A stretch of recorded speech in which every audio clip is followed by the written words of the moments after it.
earth. Well, come back to the beginning of all things, and they were the same place.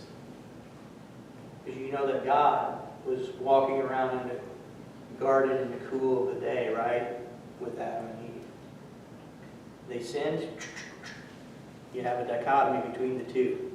So you're running these parallel timelines of existence, essentially, right? So what's the ultimate goal? All things to be united in Him. Okay? So, yes, there's a scenario right now where heaven's a different, what we would think of maybe as a geographical place, I don't know. But we'll receive resurrection bodies that will still be creation. And here's some other verses to think about this. 1 Thessalonians 4, when Christ comes back and the church is following Him. They're coming back too. Revelation chapter 21, when God comes down and the church comes with Him, and God is with man again. Okay, so that's what that's pointing to there. People are turning pages, so I'll let you do this. Somebody turn to Revelation chapter 11, verse 15, I think, and read that out loud.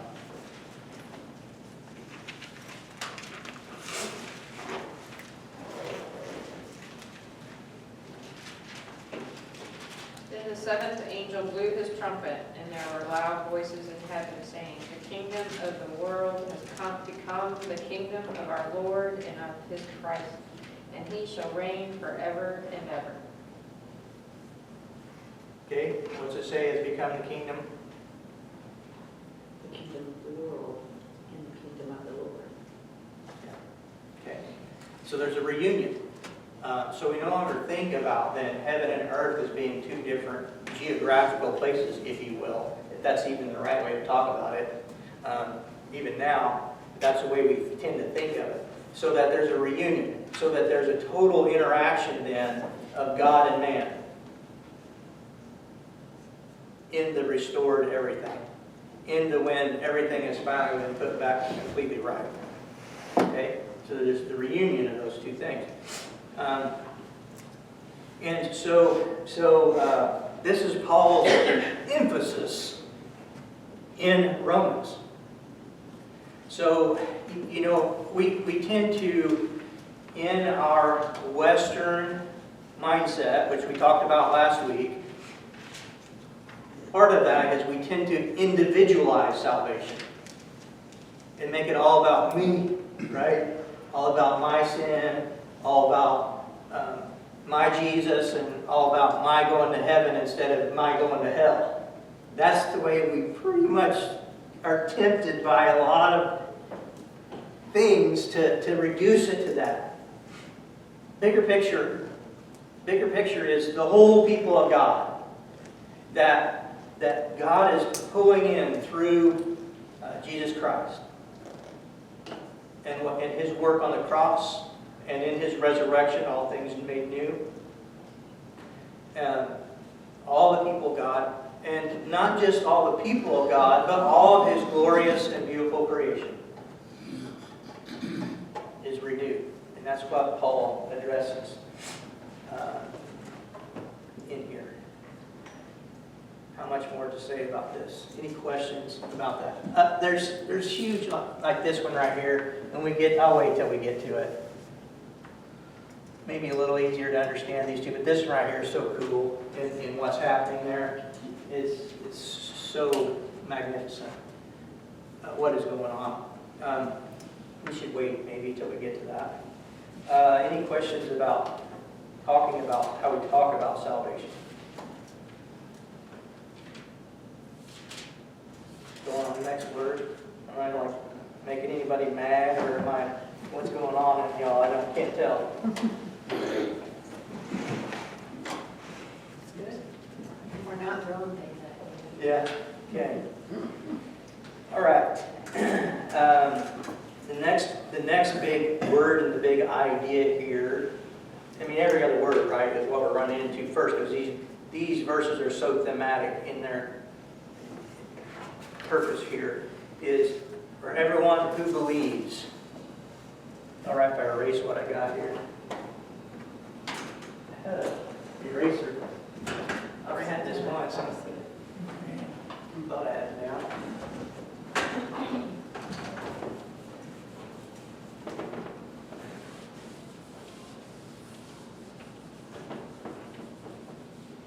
Okay. This word we can take for granted. Again, take for granted. Now I don't have my marker. Oh, yeah.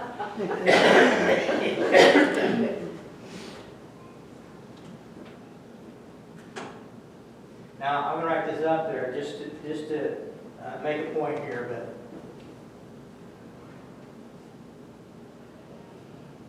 is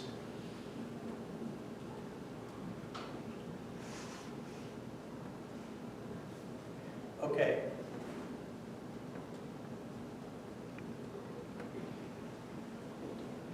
This is the word, and this comes up a lot in Romans.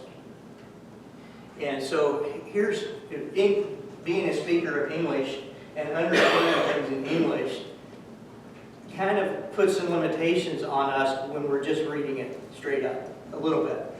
So I want to talk about what the idea, the fuller concept then, of what's in pistis and pisteuo, which is, this would be then, if you translated the noun, let's just say,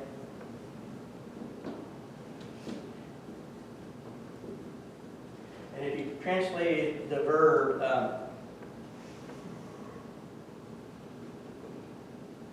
or maybe something like I have faith.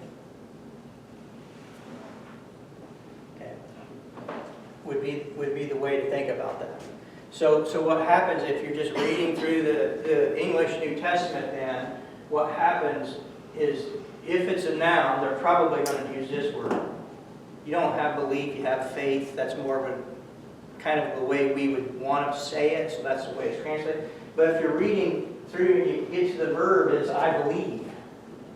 So, you know, really it's the same word group there. In one case, it's, you think of it as faith, and one thing is you think of it as belief. And so when we think of I believe, from an English language and our worldview, that probably means more than anything else. I might have spelled that wrong. I probably shouldn't have tried this. How do you spell assent? Intellectual assent. It has a C instead of two C. S's. Right here. ASC. ASC. Okay, something like that. Intellectual assent. Okay? So if you believe something, you just believe it. You have an intellectual assent to something that is true. Well, maybe it's not even true, but you still have an intellectual assent and think it's true, and you just believe that something is true. Yeah. It happens here, and that's it. So it's dangerous then for us to say, almost when we read this, not knowing that there's a lot tied up in pisteuo as a meaning, but just say, I believe something as an intellectual assent. Okay? So more the sense of this is, I'll just drag it out to what most of the time in the New Testament, the sense of it. Now, there's a couple of times when it's what you would say a profane use, where it's just literally intellectual assent that results in nothing further.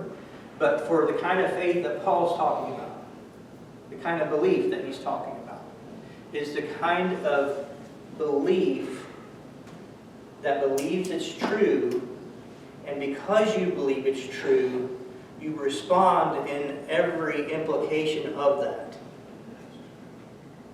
Why? Because you trust. It has the sense of trust in here. belief. And another idea here, which we'll get into, that we have to reckon with, is faithfulness. So salvation doesn't come by an intellectual assent. I'll say that. You know why? Even the demons believe. There's a profane use of that word. Even the demons believe from an intellectual assent to truth. Doesn't do them any good. So, all wrapped up in this idea, we need to let go of this concept of intellectual assent being good enough. It's not. People of God are faithful to God. Faithfulness is a big idea here. Okay? Any thoughts on that word? Concerns. It's pretty bad. Since I got so many spelling errors, I'm going to erase this. Start over and give myself another chance. I'm not a good speller. I can spell in Greek better. We wouldn't know. I'm just going to switch clear straight over to Greek then. Okay. All right. Next aspect here. To the Jew first. Now these are people who believe to the Jew first and also to the Greek. And there's a first here because the Jews had access to this information first. You know, it's not that it was only for them. As a matter of fact, it was for them to take to everybody else. But to the Jew first, just because, historically speaking, God started with them with the intention of taking this message to everyone. For in it, the righteousness of God is revealed. Okay? There's another issue. This is a big one.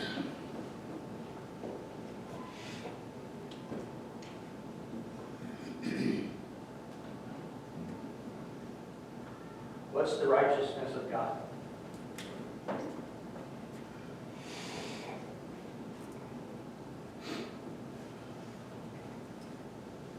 His perfection, he's always right.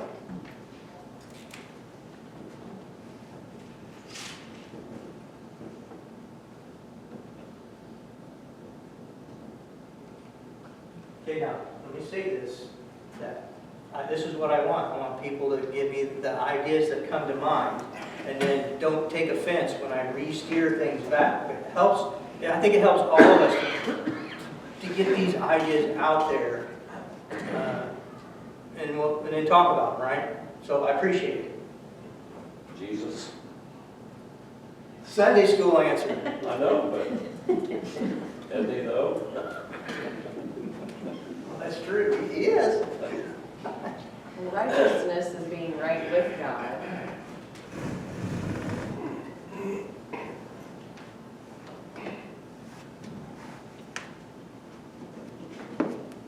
Through Jesus.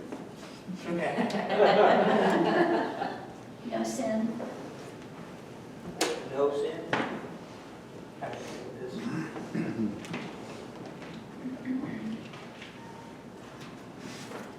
And this is one of the crossovers that what is causing me confusion is there's crossover with Nehemiah and this concept today. So I'll maybe finish this out in the sermon, perhaps. All knowing, Say again? all knowing. I'm sorry, I can't hear. All knowing. All knowing. Okay. So, this is what we're going to do. I think that these are pretty common ideas, you know. And so here's another thing that I'm going to say right here is, you know, if I redirect to facets that Paul is specifically dealing with,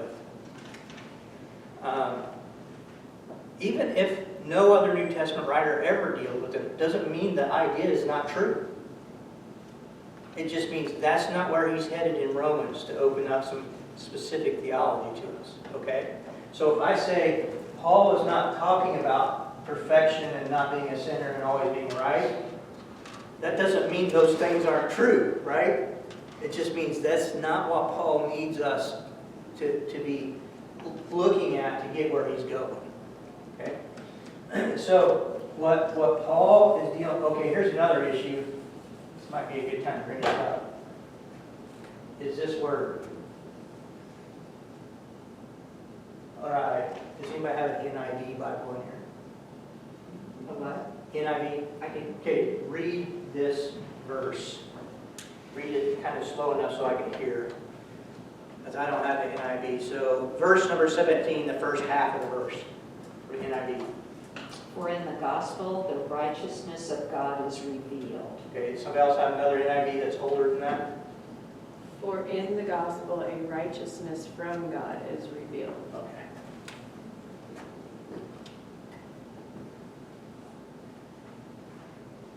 Very different ideas here, okay? And, how far do I go with this? So there's scholarly conversations out there, and almost all of them lean to this, all right?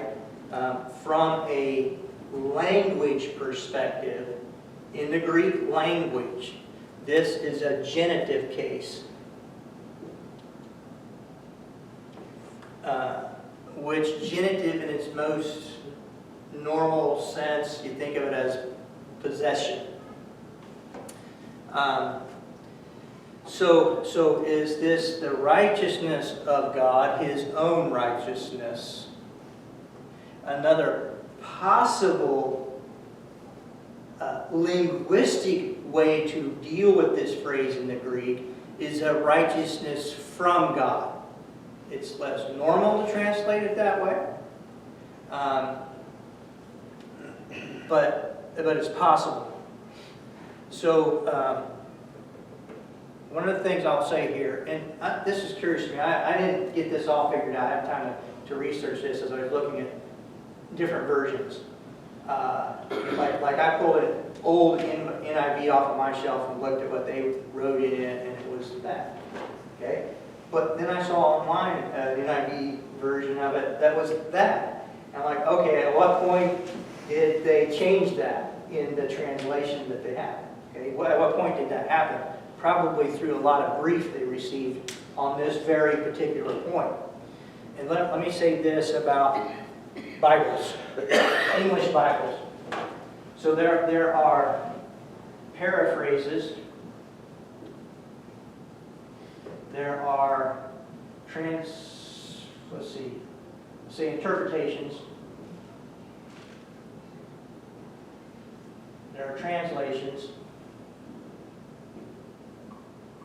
And then there's original, right? What's the original in this case?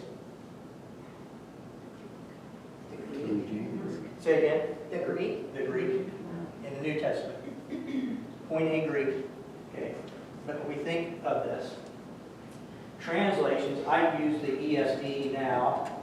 I used to use for a long time, and I had a hard time switching to RSV, which is pretty similar to ESV. It's just a kind of older translation. NASB is another one. That's a good translation from the original Greek. Paraphrases. You know what a paraphrase Bible is? Puts it into today's language. Yeah. What are some examples of that? Message, yeah. Living Bible is another example of that, I would say. So NIV came into existence at what time period? Mine is 80, copyrighted 2011. What? maybe 80 or somewhere around there, something like that. So here's what I'm going to say. NIV is an interpretation. I think it was started by a guy that had a long commute to New York, and he studied the Bible every day and started expanding his thoughts so that it could be more easily understood. Yeah, I'm not sure about the history of it. I grew up on NIV, and as a young man, I was still using NIV. And when I started preaching, I started laying out multiple, before I knew Greek, I would lay out multiple English translations to study my sermon text, to see where things were changing. That's all I could do, right? And that's when I switched to RSV, because I saw that I understood some more issues within the NIV that's interpretation. It's beautiful, it's eloquent, it's easy to read, it's a good interpretation, mostly, okay? But there's risk in that, right? If you take the Greek text and woodenly translate it as exact as you can into English, and then you let the church interpret it, here somebody else is interpreting it, right? So I'm just throwing this out here to show you how Angie can have a word in hers that really is inconsistent with what you would normally read in the Greek, or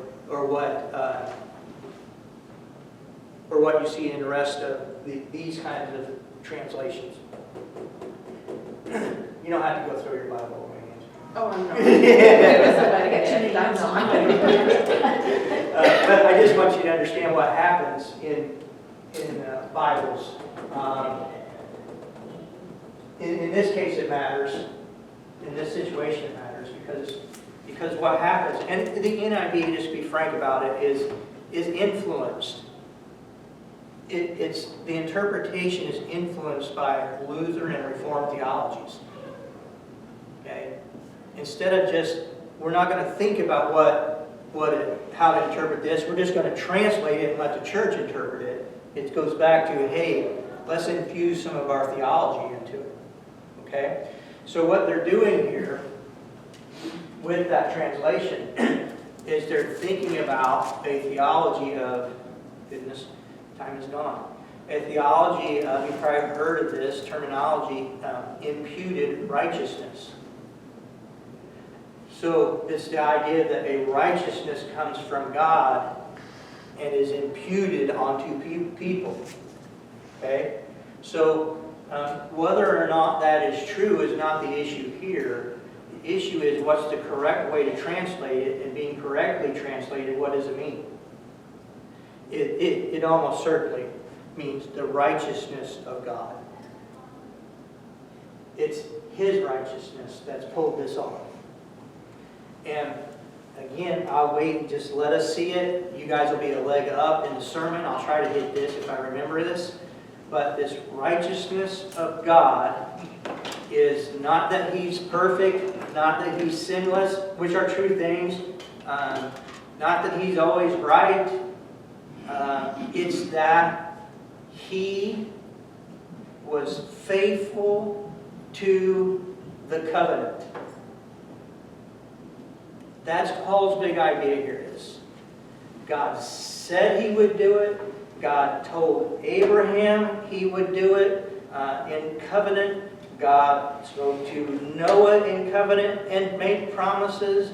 God spoke to David and said, hey, there's going to be a root, the branch. He's going to be a king everlasting. There was a promise there. God made promises to Ezekiel. I'm going to give you a heart of flesh. All these covenant promises all through the Old Testament.